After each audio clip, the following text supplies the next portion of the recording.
If you're watching this right now, something shifted while you were sleeping. Last night, while your conscious mind rested, a threshold was crossed in the quantum field surrounding your life. Most people will never know this happened, but you're here, which means some part of you sensed it. The veil between what was decided and what you're aware of just became thinner. And what I'm about to reveal will explain why everything lately has felt different without you being able to name why. Here's what most spiritual teachers won't tell you.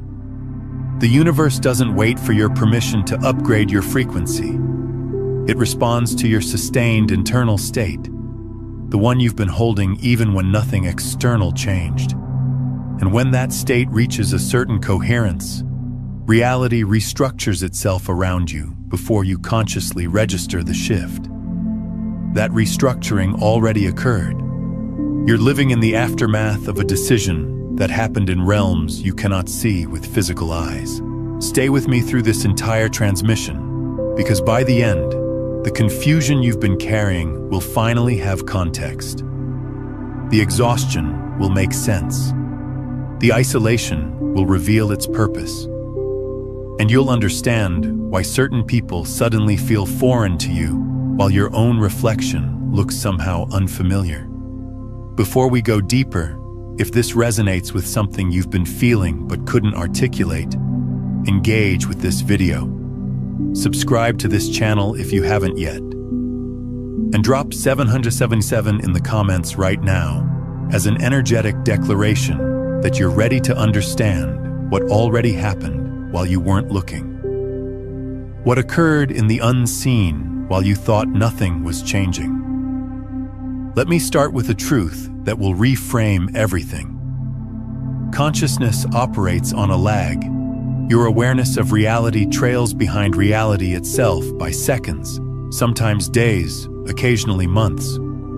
What you perceive as the present moment is actually the recent past being processed through your nervous system. This isn't philosophy. This is neuroscience meeting mysticism. And here's where it gets profound.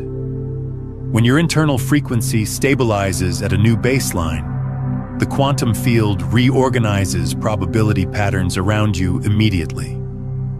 But your conscious mind, still processing through old neural pathways, doesn't register the change right away. You keep expecting the old reality while already standing in a new one. That dissonance is what you've been feeling. There was a specific moment, probably within the last lunar cycle, when your energetic signature reached a tipping point.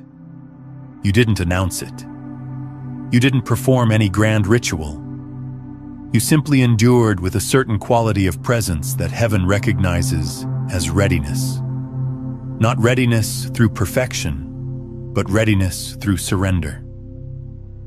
You stopped fighting the process of becoming, and that cessation of resistance triggered something in the architecture of your destiny.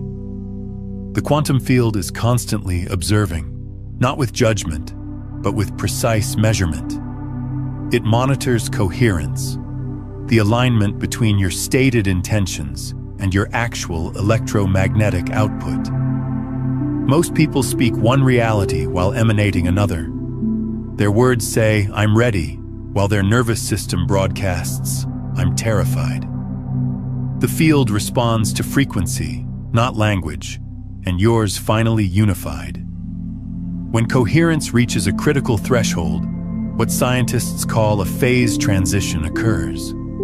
Like water becoming ice, your reality structure crystallized into a new form.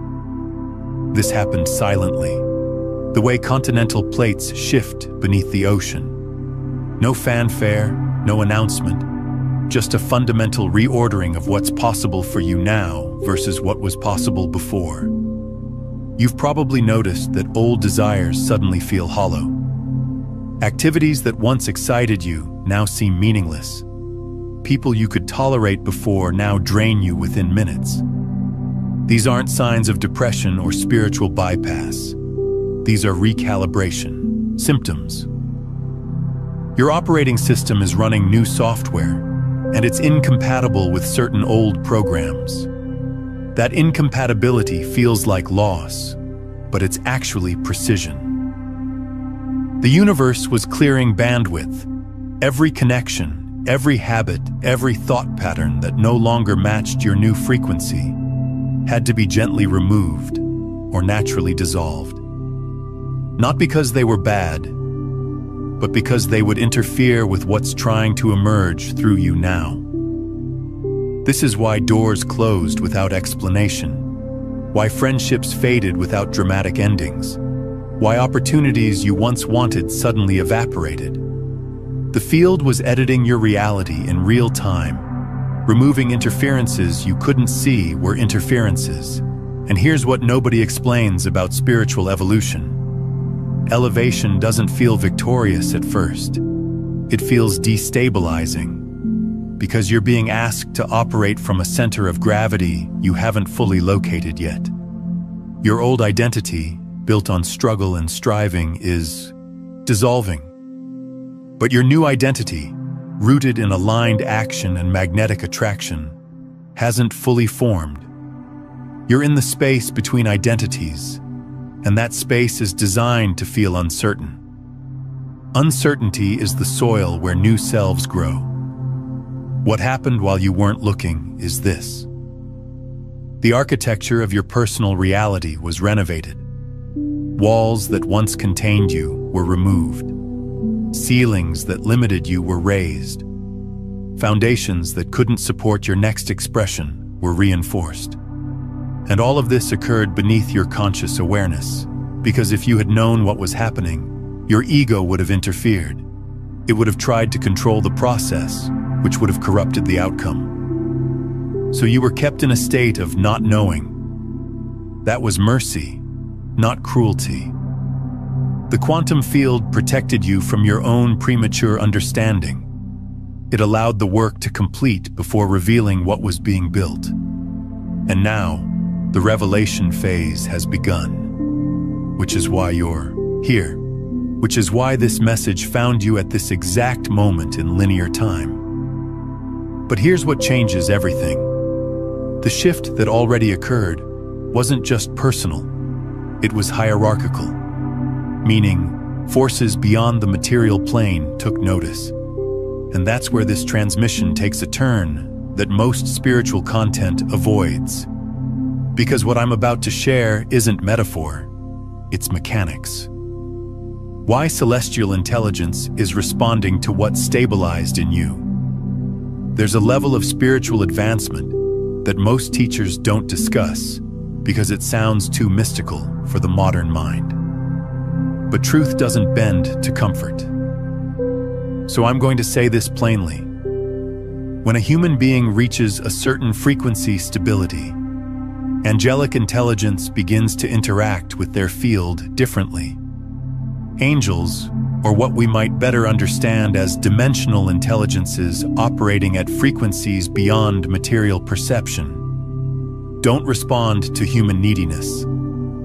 They don't react to begging or bargaining. They respond to one thing: authority.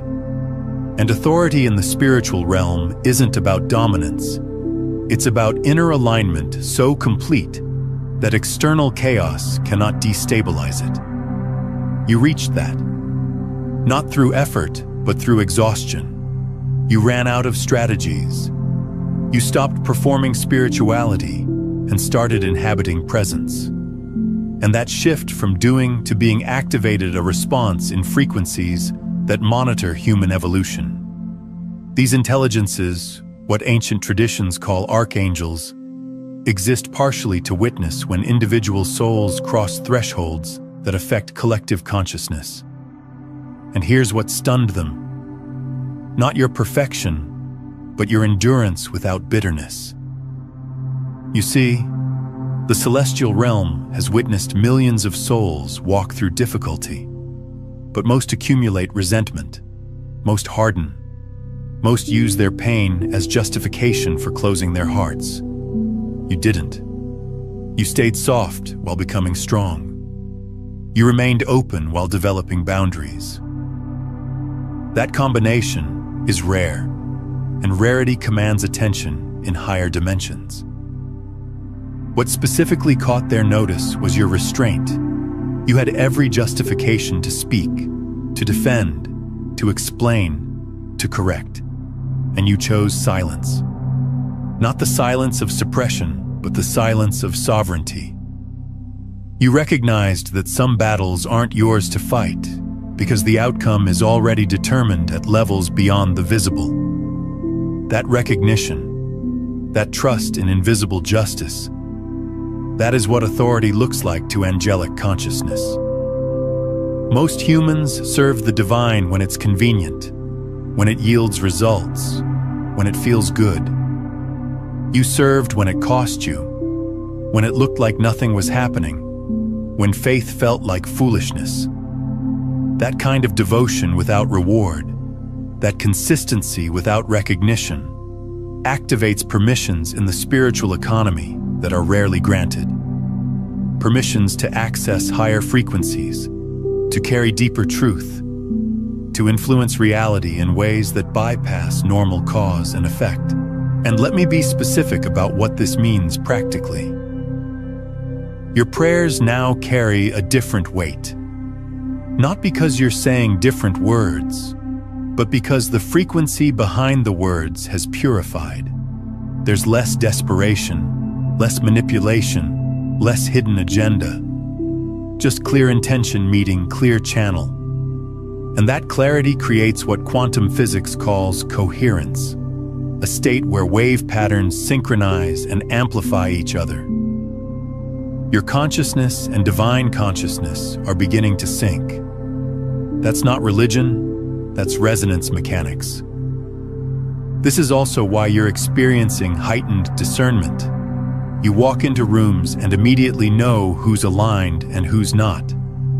Not through judgment, but through felt sense. Your system has become sensitized to frequency mismatches. What used to feel like social anxiety is actually energetic accuracy. You're not broken. You're precise. And precision at this level requires protection, which is why your circle is shrinking. Fewer people, deeper truth. That's not isolation. That's curation. The angelic realm recognizes this development because it signals something crucial. You're becoming trustworthy with power. Real power, not the ego's version. The power to influence reality through presence rather than force. The power to hold space for transformation without trying to control it. The power to see truth without weaponizing it. That kind of power is what these higher intelligences exist to guard and guide. And when they see it emerging in a human vessel, they adjust their interaction accordingly. This doesn't mean you're special in a way that separates you. It means you're embodying what every human is coded for, but few activate. You're demonstrating the template. And the demonstration itself sends ripples through the collective field, making it easier for others to access the same states you're inhabiting. That's why your responsibility increased. Not because you asked for it, but because you became capable of holding it. But here's where humility becomes essential. This newfound authority isn't for performance, it's for stewardship. The moment you use it for ego gratification, validation, or superiority, the channel clouds. Angelic forces don't punish. They simply withdraw their support when misalignment occurs. The frequency mismatch creates natural distance. So the trust placed in you comes with an unspoken requirement. Stay low, stay grounded, stay devoted to truth over appearance. And there's another dimension to this that needs clarifying. When these higher forces take notice, resistance also intensifies. Not to destroy you, but to test whether you'll misuse what's being given. Darkness, or what we might better call unconscious density, senses frequency elevation before manifestation occurs, and it probes for weak points. Will you react from ego? Will you use your newfound clarity to judge others? Will you mistake spiritual awareness for spiritual superiority? These are the tests, and you've been passing them by, not engaging. Silence confused the opposition. Stillness disarmed it. So when I say the archangels are stunned, I mean they're observing a human being who reached a level of inner governance that qualifies them for advanced assignments. Assignments that don't come with instruction manuals or guaranteed outcomes. Assignments that require real-time discernment, embodied wisdom, and unwavering faith in what cannot yet be seen. You're being prepared for something specific, and preparation at this level happens mostly in the dark. Now let me take you deeper into what this means for how you navigate what's coming. Because awareness without integration creates spiritual bypassing, and I won't let that happen here. The hidden purpose behind what felt like prolonged suffering. This is where a lot of people get stuck. They understand conceptually that challenges create growth, but they still harbor resentment toward the process. That resentment blocks the gifts the difficulty was trying to deliver. So let's reframe what happened to you with surgical precision. That season you labeled as stagnation wasn't stagnation. It was recalibration. Your entire nervous system was being rewired to handle higher voltages of creative energy without short-circuiting. If you had been elevated before that rewiring completed, the increased intensity would have destabilized you. You would have manifested from wounded patterns, creating outcomes that looked successful but felt hollow. The delay was protection disguised as punishment. Here's how to recognize when difficulty is actually upgrade preparation. First, you'll notice that external circumstances feel stuck, but internal awareness keeps expanding. You're learning faster than you're achieving. That's intentional. Consciousness must develop before conditions change. Otherwise, the new conditions will overwhelm underdeveloped consciousness. You are being given time to catch up to where you were going. Second, you'll feel isolated, but not lonely. There's a difference. Loneliness is the pain of disconnection. Isolation is the gift of focused development. You were being separated from influences that would have diluted your frequency during its most vulnerable stage of refinement. Like a seed germinating underground, you needed darkness and pressure to crack open your shell. If you had remained socially comfortable, that cracking wouldn't have occurred. Third, old coping mechanisms stop working. What used to soothe you suddenly feels empty. What used to motivate you suddenly feels meaningless. This isn't depression, it's completion. Those mechanisms served their purpose, and now they're obsolete. Your system is forcing you to find new ways of meeting your needs, ways that align with who you're becoming rather than who you were. The season also taught you something invaluable that most people never learn. How to be with yourself without distraction. How to sit in discomfort without immediately reaching for relief. How to trust the process when the process looks like nothing is happening. These capacities, this tolerance for uncertainty, this faith without evidence, these are the foundations of mastery. And mastery isn't taught in comfort. It's forged in the fire of not knowing. You were also learning discernment at a level that only develops through trial and error. You had to learn the difference between divine timing and fear-based procrastination, between surrender and passivity, between patience and settling, between solitude and avoidance. These distinctions cannot be taught intellectually. They have to be lived, felt, embodied through direct experience. And that's exactly what you did. Every time you stayed when leaving would have been easier, you built capacity. Every time you remained kind when bitterness would have been justified, you expanded bandwidth. Every time you chose faith when cynicism was available, you strengthened your connection to Source. None of those moments felt significant while they were happening, but cumulatively, they created a structural integrity in your consciousness that can now handle what's about to flow through you. And here's the part that will heal something deep. You thought you were failing during that time. You judged yourself for not progressing faster, for not having more to show, for not being further along. That self-judgment was the last layer of ego that needed to dissolve. Because real spiritual authority doesn't perform. It simply is. And you couldn't access that isness until you stopped trying to prove yourself to invisible audiences. The seasons stripped you of the need for external validation. It removed your attachment to timeline. It dissolved your addiction to knowing what comes next. And in doing so, it created space for something more authentic to emerge. Not a constructed identity built on achievements, but an essential presence built on alignment. That presence is what's attracting different opportunities now. That presence is what people sense when they're around you, even if they can't name what they're sensing.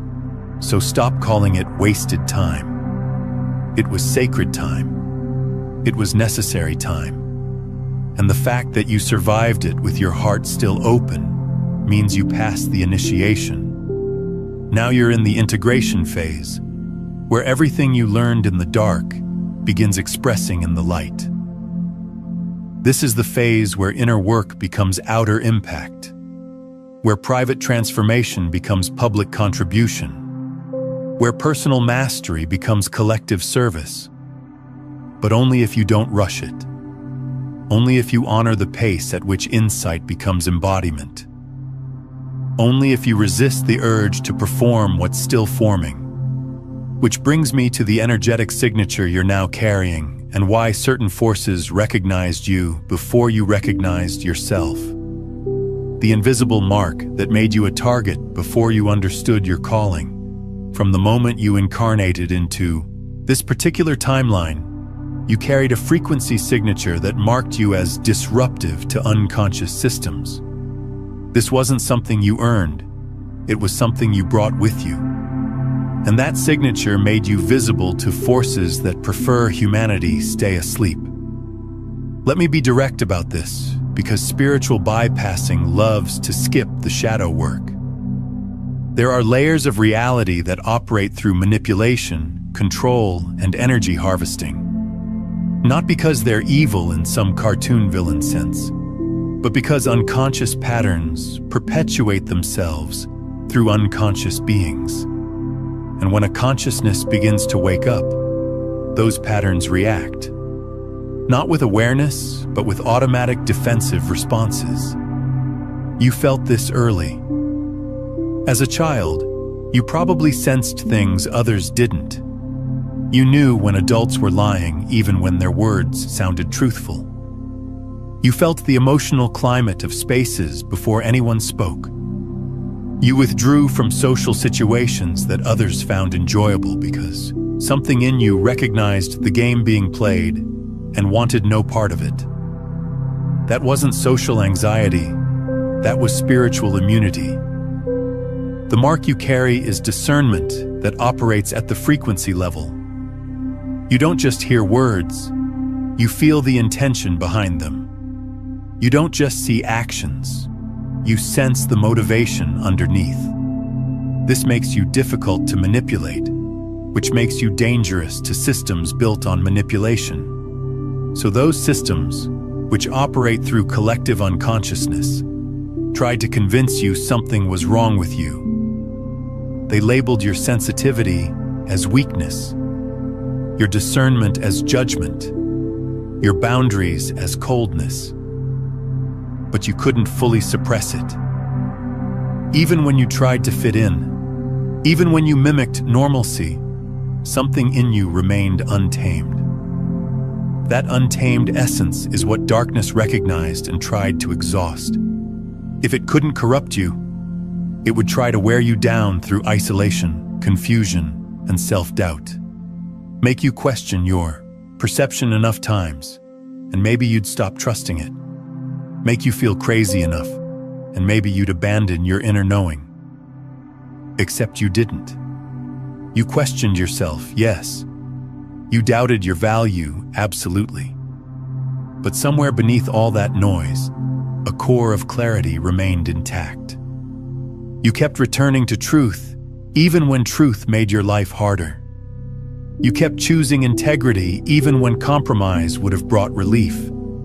And that consistency, that refusal to betray yourself even when no one was watching, that's what sealed your protection. Because here's what most don't understand about spiritual warfare, which is really just frequency warfare. You can't be manipulated at a frequency you're not resonating with. When your base frequency is truth, lies cannot lodge in your field. They might cause temporary confusion, but they can't establish permanent residence. Your system naturally rejects them the way a healthy body rejects toxins. That's not something you do, it's something you are. And this is why attacks came in subtle forms rather than obvious ones. Emotional exhaustion rather than physical danger. Mental fog rather than mental breakdown. Relational isolation rather than total abandonment. The goal was never to destroy you. It was to keep you small enough that you wouldn't activate your full capacity. Because your full capacity is a threat to every system built on keeping people disempowered. Now you're reaching the stage where that capacity is coming online, and this is where the responsibility intensifies. Because with greater sight comes greater choice. You can see manipulation patterns others can't. You can sense energy dynamics most people miss. And you have a choice. Use that discernment to feel superior, or use it to serve with compassion. The first path leads to spiritual ego and eventual isolation. The second path leads to embodied mastery and authentic connection. The mark you carry isn't for your benefit alone. It's for those who will need someone who can see clearly when they're lost in confusion. Someone who can hold steady when everything feels chaotic. Someone who can name truth when everyone else is speaking comfortable lies. That someone is you, not because you're perfect, but because you've been forged through enough trials that your clarity can't be easily shaken.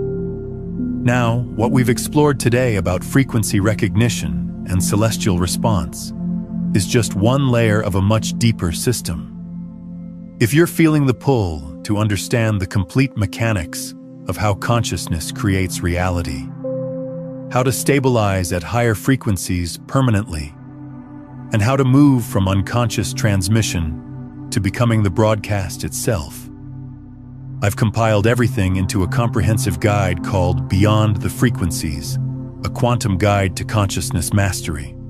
It takes you through the 9 master frequencies and gives you the step-by-step practices to shift from seeking external change to embodying the field that creates it. You'll find it linked in the pinned comment below. And here's what will help you navigate this next phase without losing yourself.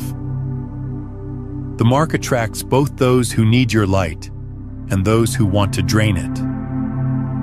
Learning the difference is crucial. Those who need your light will respect your boundaries. Those who want to drain it will violate them repeatedly while claiming they love you. Watch behavior, not words. Frequency doesn't lie even when mouths do. You're also learning that not everyone is ready for the truth you can see. And that's okay. Your job isn't to wake people up through force.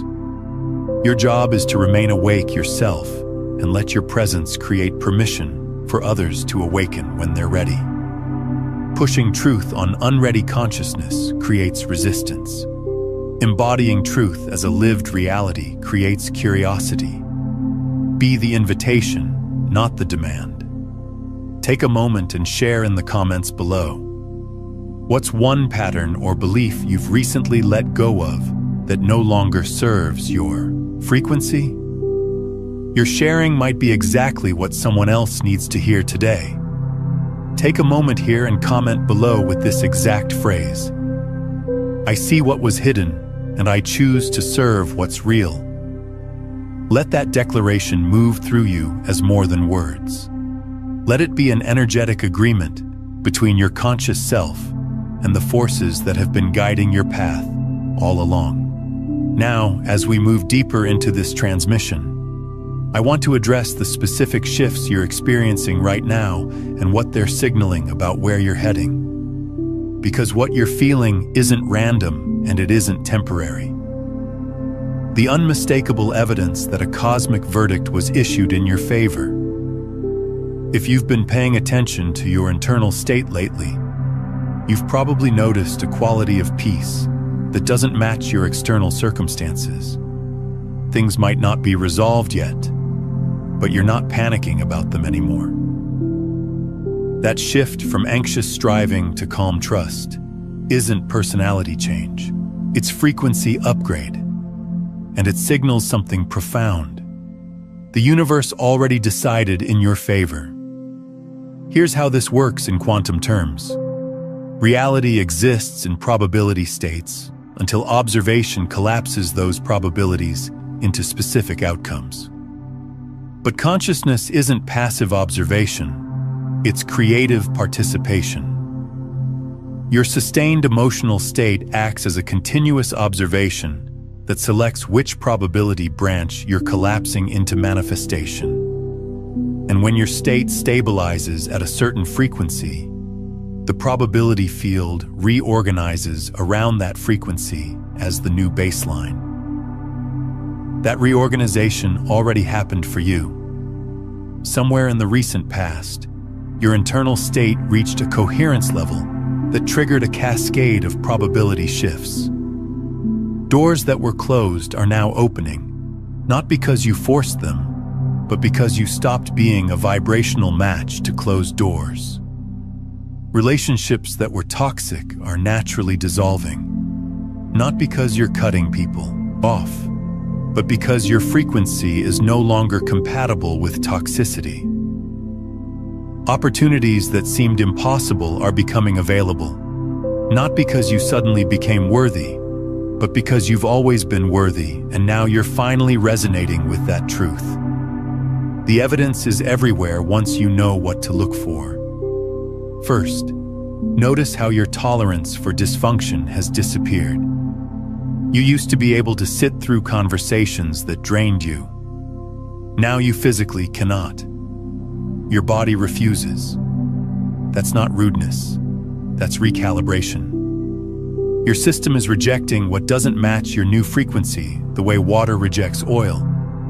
They can occupy the same space temporarily, but they cannot blend. Second, pay attention to how quickly you recover from setbacks now. Something that would have derailed you for weeks before now rolls off within hours or days. That's not because problems got smaller. It's because your foundation got stronger. You're rooted in something stable enough that storms can't uproot you. This is what spiritual teachers mean by being in the world, but not of it. Circumstances still affect you, but they don't define you anymore. Third, observe the quality of your attention. You're less scattered, more focused. You can hold concentration without constant stimulation. You can sit in silence without discomfort. This is rare in a culture addicted to distraction, and it signals that your consciousness is consolidating rather than fragmenting. Consolidated consciousness is powerful consciousness because it's not leaking energy in multiple directions. If this understanding is landing for you, take a moment to like this video and subscribe to the channel so you stay connected to this frequency as we continue exploring these consciousness principles together. Fourth, notice the shift in your prayer or meditation practice. It feels less like begging and more like communing. less like talking at the divine and more like listening with it. This shift from monologue to dialogue means the channel is opening. You're not just broadcasting anymore, you're receiving. And what you're receiving is guidance that feels like your own intuition, because it is. Your intuition is divine intelligence filtered through your unique frequency. Fifth, watch how synchronicities are increasing. You think of someone and they text. You need information and it appears. You wonder about something and a conversation delivers the answer. These aren't coincidences, they're coherences.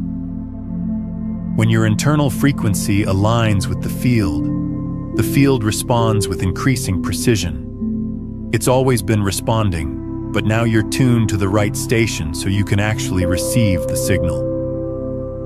Sixth, your relationship with time is changing. You're less obsessed with timelines, less anxious about when things will happen. Not because you stopped caring, but because you trust the timing. This trust isn't blind faith, it's felt knowing. Your body understands at a cellular level that what's meant for you cannot miss you. That understanding creates a relaxation that actually accelerates manifestation because you're not blocking flow with resistance.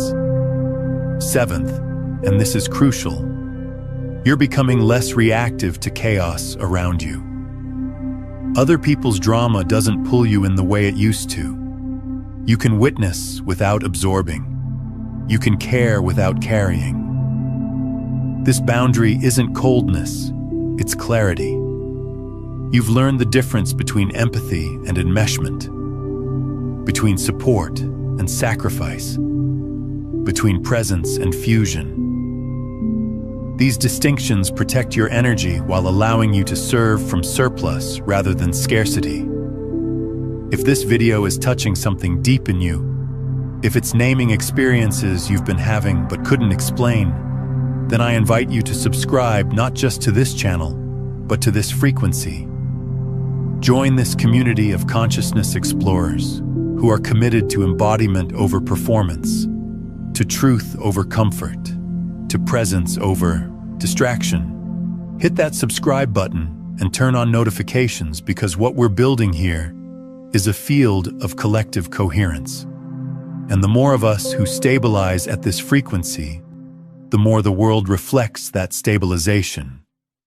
Now here's where it gets practical, because awareness without application is just spiritual entertainment. And I won't let this be entertainment.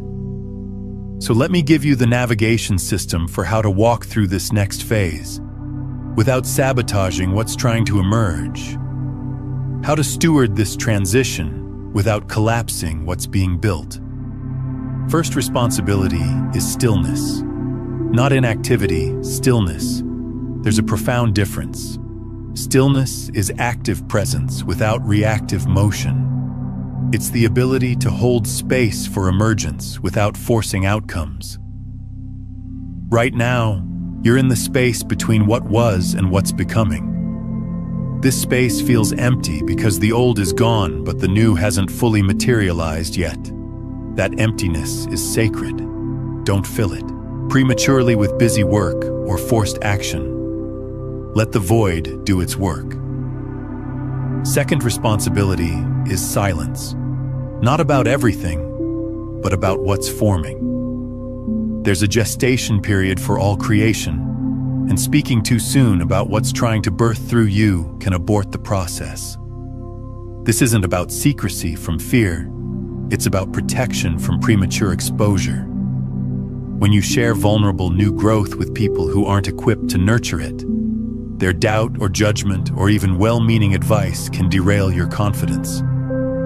Share with the divine, share with trusted guides, but guard the seedling until it has roots strong enough to withstand weather. Third responsibility is discernment about where you invest energy. Your attention is your most valuable resource because wherever attention flows, energy goes. And energy is the currency of manifestation. So audit your life ruthlessly. What are you giving attention to out of obligation versus genuine alignment? What relationships are you maintaining out of guilt versus reciprocity? What activities are you doing out of habit versus inspiration? Cut the dead weight. Not with drama, but with clear boundaries and quiet redirecting. Fourth responsibility is humility without self-diminishment. You're developing real power now. The power to influence through presence. The power to shift energy in rooms. The power to speak truth that catalyzes change. That power must be held with profound humility, or it curdles into ego inflation. But humility doesn't mean making yourself small. It means staying grounded in your humanity while honoring your divinity. Both are true. You're human with flaws and limitations, and you're divine with limitless creative potential. Hold both truths simultaneously. Fifth responsibility is consistency in your practices. Whatever connects you to Source, do it daily. Meditation, prayer, movement, nature, creativity, whatever it is, don't abandon it just because you're feeling good. Spiritual bypassing happens when people use initial awakening experiences as an excuse to stop doing the inner work. But awakening isn't a destination, it's an ongoing process. The practices that got you here aren't training wheels to be discarded. They're the maintenance system that keeps you operating at this frequency. Sixth responsibility is compassion for those still sleeping. As your awareness expands, you're going to see dysfunction in people and systems that you didn't see before, or that you saw but can now name. This can create a temptation toward judgment or superiority. Resist it fiercely. Everyone is exactly where they need to be for their own evolution. Your job isn't to wake them up, it's to stay awake yourself. And sometimes the most powerful teaching is simply being a stable presence of peace in a chaotic world. Seventh responsibility is trust in divine timing over human urgency. You want things to happen now. The universe knows they need to happen at precisely the right moment for maximum impact and minimum collateral damage. When you rush manifestation, you often get distorted versions of what you actually want. When you trust timing, you get exactly what you need in forms you couldn't have imagined. So practice patience, not passive waiting, but active trust that everything is unfolding perfectly, even when it doesn't look like you thought it would. Eighth responsibility is maintenance of your physical vessel. Spiritual work happens through your body, not separate from it. If you're exhausted, depleted, undernourished, or overextended, your channel clouds. So rest isn't lazy, it's strategic. Nutrition isn't superficial, it's foundational.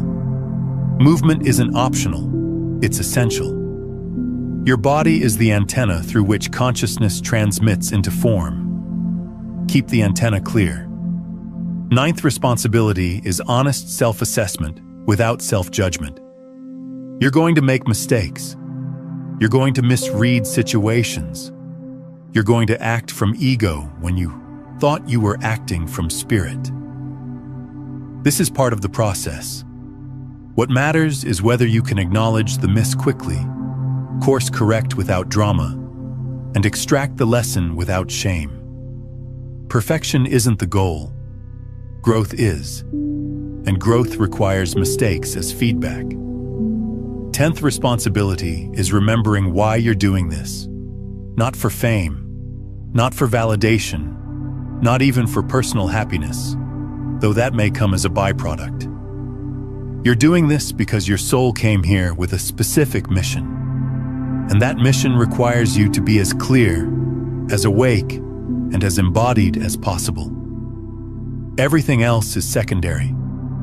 Keep your purpose as your North Star, especially when the path gets confusing.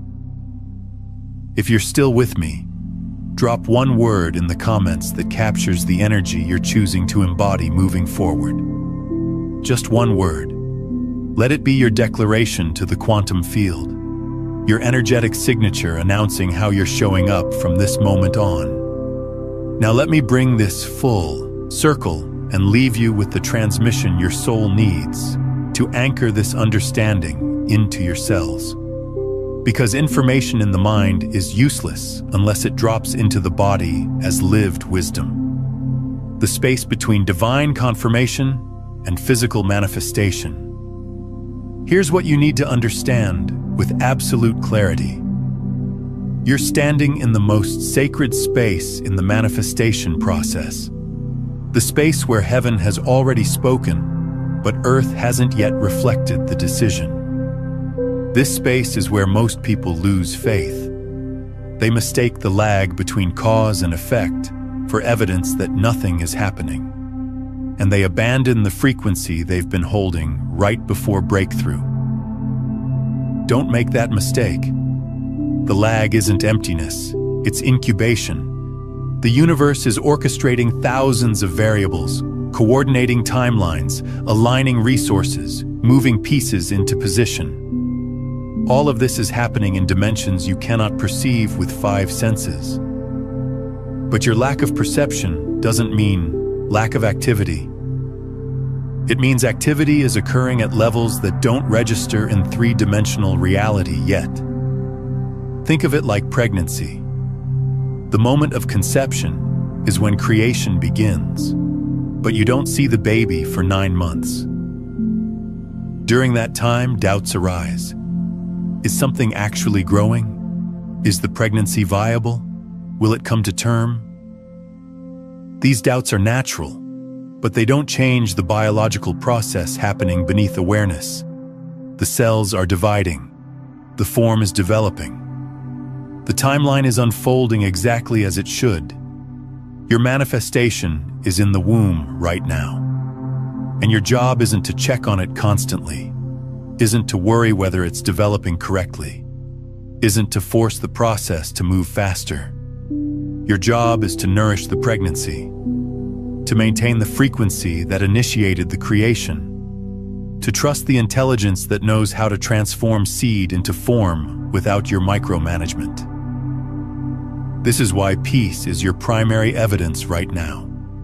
Not excitement, not euphoria, not even optimism. Peace, the deep, abiding, unshakable knowing that what's yours is already yours and no force can prevent its arrival. That peace is the felt sense of quantum entanglement with your desired reality. When you feel it, you're vibrationally connected to what's coming, even though it hasn't materialized yet. And here's what will protect you from sabotaging this final stage. Detachment from how it arrives. You know what you want.